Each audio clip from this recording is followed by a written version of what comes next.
Assalamualaikum warahmatullahi wabarakatuh. Okey, kita bukan kuliah kita discussion. Apa yang tak faham kita boleh bincang. Tugasan kumpulan ke tugasan individu ke.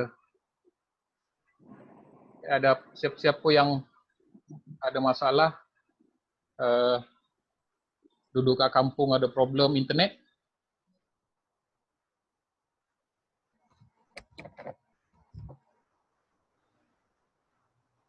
Ke semua okey ni? Okey, doktor. Semua dah siap tugasan individu?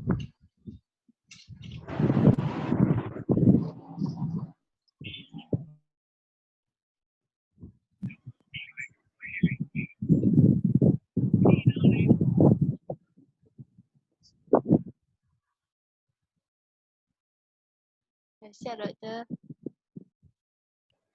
Siap, doktor. Dah siap tugas individu? Terror. Apalah, hantar pada tarikh yang kita setujui ya. Baik. Jangan hantar sekarang. Baik, doktor.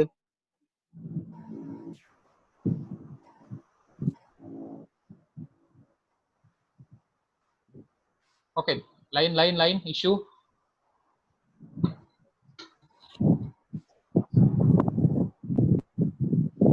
Doktor, Siapa ni? yang untuk Marina. Okey, Marina.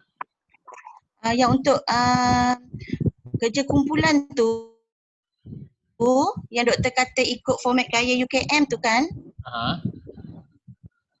Yang itu kita perlu buat ke macam format thesis ataupun penulisan saja gaya UKM?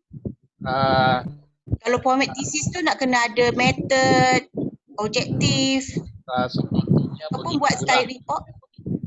Boleh macam tu, kalau style report tak ada masalah. Tapi kalau lebih baik buat macam gaya UKM tu supaya bila buat thesis nanti you dah familiar. Tak ada masalah pun. Tapi kalau tak nak buat macam itu pun tak apa. Tapi dia punya spacing mesti ikut gaya UKM. Font size mesti ikut. Margin mesti ikut. Numbering dengan petikan rujukan dan rujukan di belakang. So itu mesti ikut gaya UKM. Okey doktor, terima kasih. Okey, cuma nak tanya daripada 55 orang ni 36 orang ni tak ada ni. Kenapa tak tahu juga. Ada dalam mana? Dalam kita punya Zoom ni kita ada 35 orang je. Belen tak masuk. Dia tak bangun tidur ke? Atau internet. Dia reply kat grup. Doktor diorang ada kelas online yang lain. Ada kelas lain tak? Kelas itu? Berarti ni kelas. Sebab kelas kita kelas pengetahuan sepatutnya sosial. pukul 10 sampai 12. Mungkin kita terawal kan pukul 9. Mungkin daripada 8 hingga pukul 10 diorang ada kelas lain. Betul. Yang you all tak ada kelas lain? Kami master yang 3 orang ni tak ada. Dia ikut set, doktor. Dia ikut set. Kebanyakan sekarang ada pengetahuan sosial, doktor. Betul. Okeylah, tak apa, tak ada masalah lah. Yang penting betul diorang pergi sana, jangan diorang tidur. Kan? Doktor nak screenshot Nak screenshot macam mana? Screenshot tekan button print screen lah. Print screen tu. Tapi ramai muka tak nampak lah. Lagi bagus saya ambil gambar pakai handphone. Malu lah. Tapi muka tadi tu yang saya tak faham tu, apa salah nak sembunyi muka tu? Kan. Ayah sembunyi lah. Tak pakai gincu doktor. Alah. Kan. Nak kahwin dah.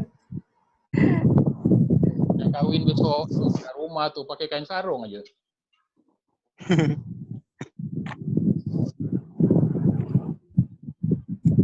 2 bulan tak potong rambut ni. Kalau kau buat macam aku, senang.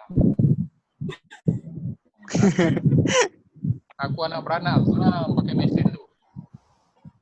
Terus botak.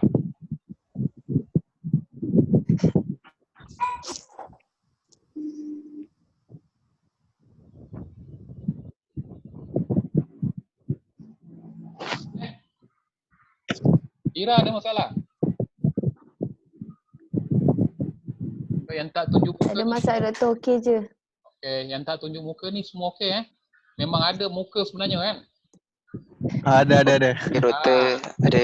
Ikut video tu. Takut nenek yang login. Ya doktor, okey. Takut login aja lah. Okey doktor. Ada muka, ada muka. Pergi makan Maggi. Ada muka. Ada. Kami bertiga je doktor. Yalah. Mana Adil. Tolak markah ni. Itulah tak apalah. Yang penting pukul 10 jangan lupa buka Okey. UK Folio. Nak baca ke tak nak baca ke itu terpulang lah. Tapi lebih baik baca dan buka, goda-goda, tengok apa. Saya dah masuk banyak. Semalam saya ada masukkan lagi. Perubahan iklim. Saya dah masukkan. Banjir besar di Indonesia. Banjir besar di Kelantan. Kat sini ada satu. So tengok kat situ. Boleh dijadikan panduan untuk kita tengok sama-sama apa yang boleh you all ambil untuk buat kerja kumpulan atau kerja individu. Doktor nak tanya, pasal atas individu kan, kalau ikut soalan langkah penambahbaikan oleh PBT kan. So PBT yang terdekat dengan rumah masing-masing. Ya. Duanya kalau langkah tu lebih daripada satu tak ada masalah. Tak ada masalah sebab tu namanya langkah tu. Langkah kalau sekali bukan langkah. Kena banyak kan. So, kalau macam saya ni duduk di bawah Majlis Perbandaran Kajang. Masalah yang paling kritikal adalah jam. Okey, traffic jam. So kita kena carilah apa langkah-langkah yang patut kita cadangkan kepada Majlis Perbandaran Kajang. Yang satu yang Kajang dah buat, penguatkuasaan parking bayar. Dulu parking tak bayar, sekarang bayar dan mahal. Mahal. Orang dah nak bawa kereta pergi Kajang. Masalah kedua pula, bila orang tak bawa kereta pergi Kajang, public transport pula di Kajang tak bagus. So kita cadangkan kepada PBT upgrade public transport. Jawapan bocor dah ni. Bocor betul lah ni. Kajang. Ada orang Kajang ke? Dia Kajang ni. Itu contoh. Kita dapat makan ni doktor tahu. So itulah, jangan hantar awal-awal kan. Hantar awal aja kan nanti saya terdelete atau saya terus simpan yang itu. Okay, lain soalan?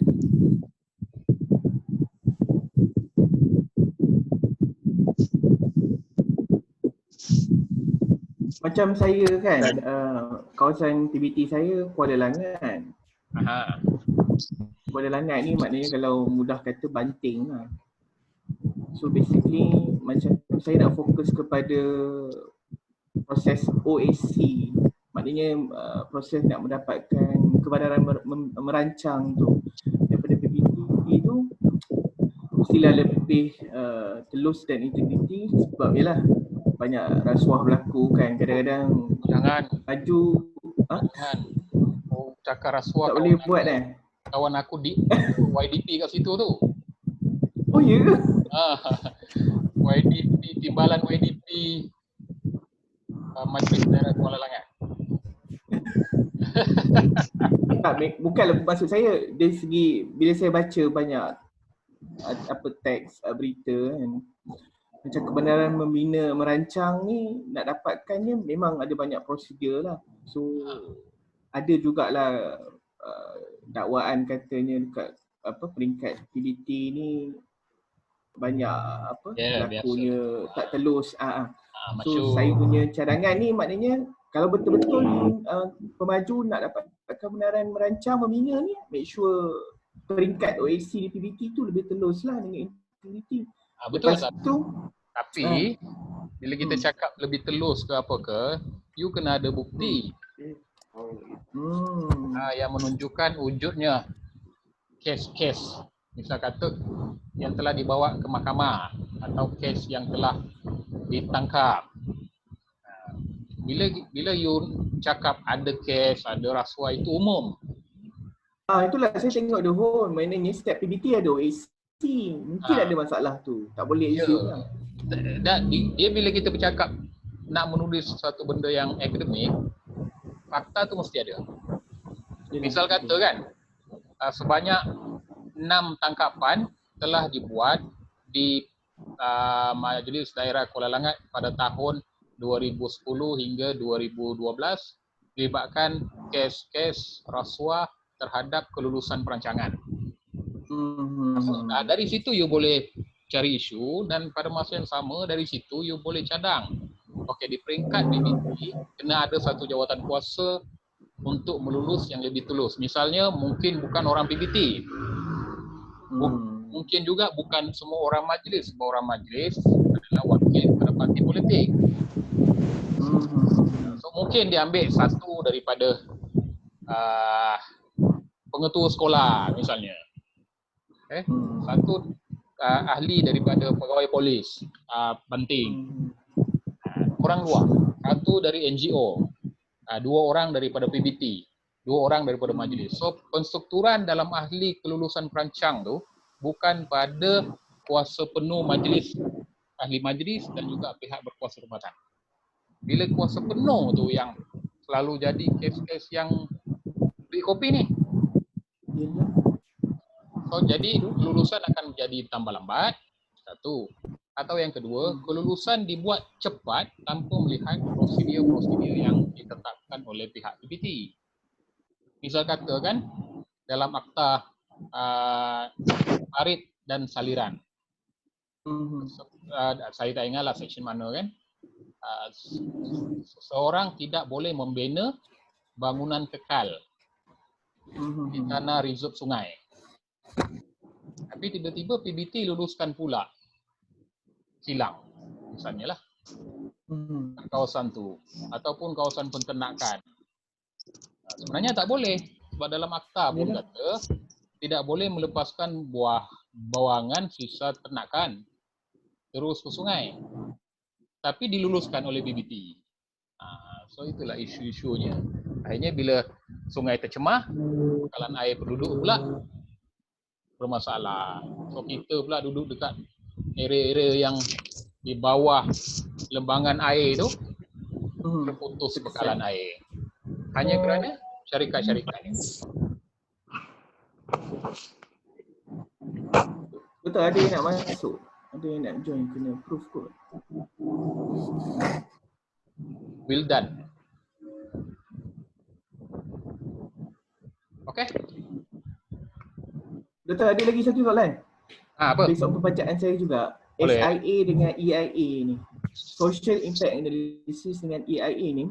Sorry lah, saya tak sempat nak. Yelah, dalam keadaan PKP ni nak pergi approach PBT pun tak dapat. Cumanya mungkin nak penjelasan pengalaman doktor lah. EIA ni saya biasa dengar environment ni.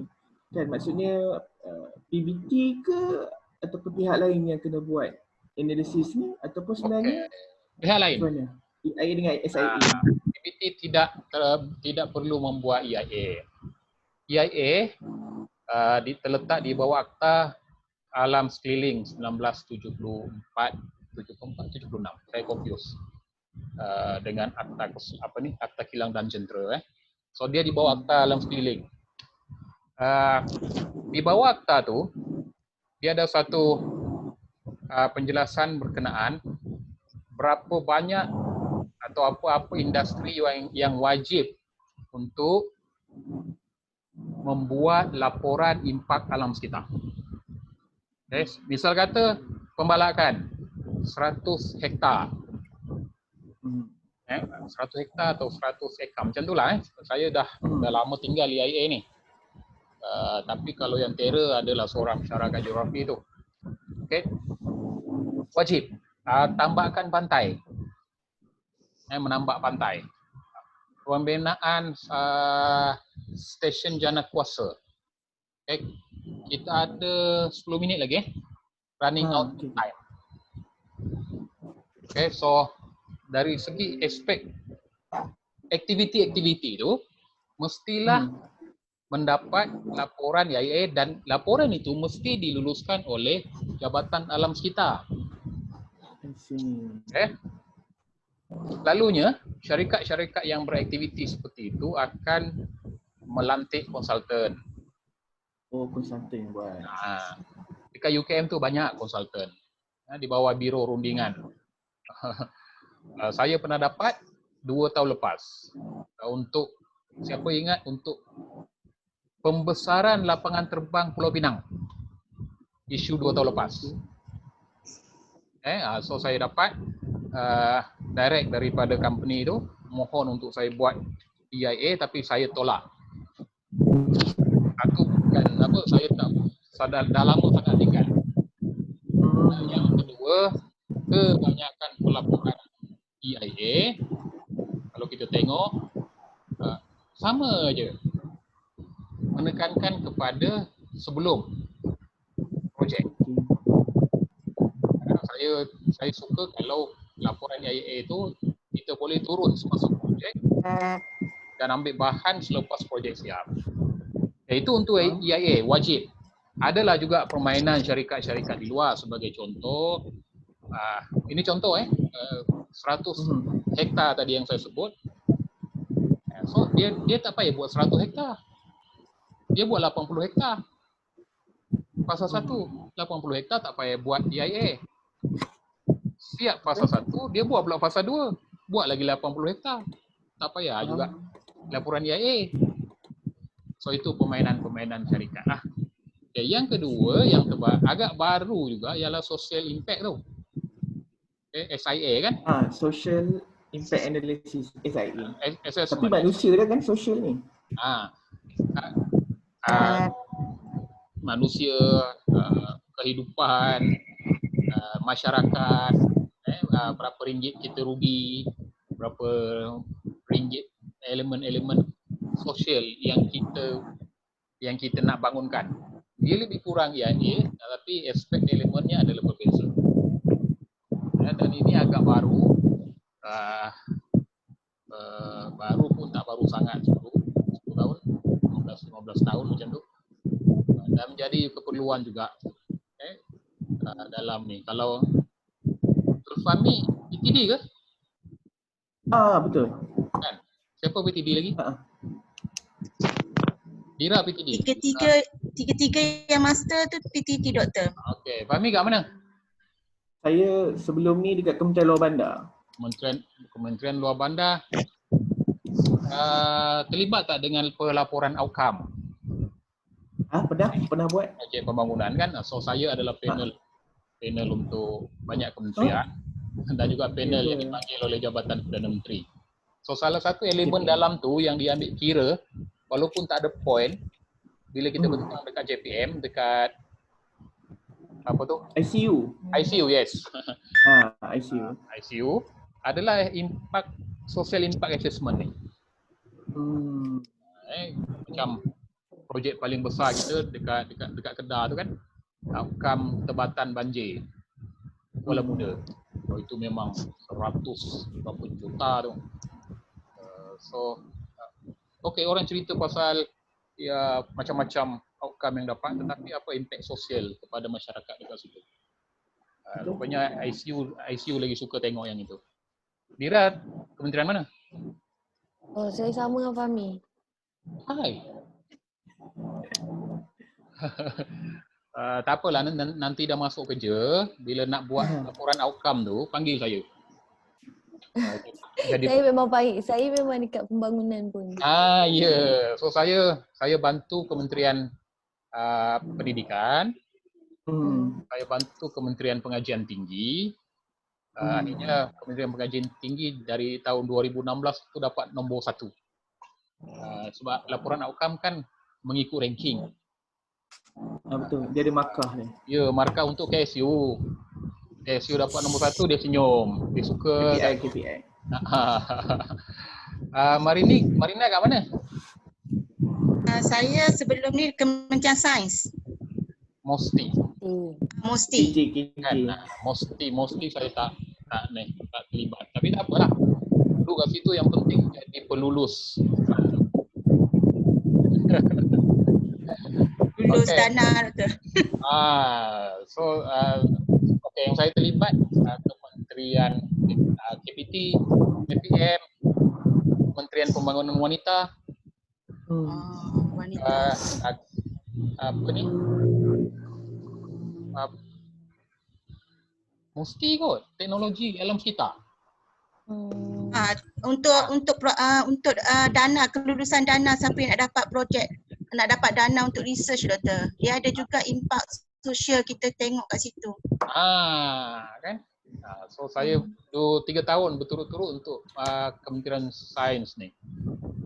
Dan alam sekitar jadi panel outcome juga.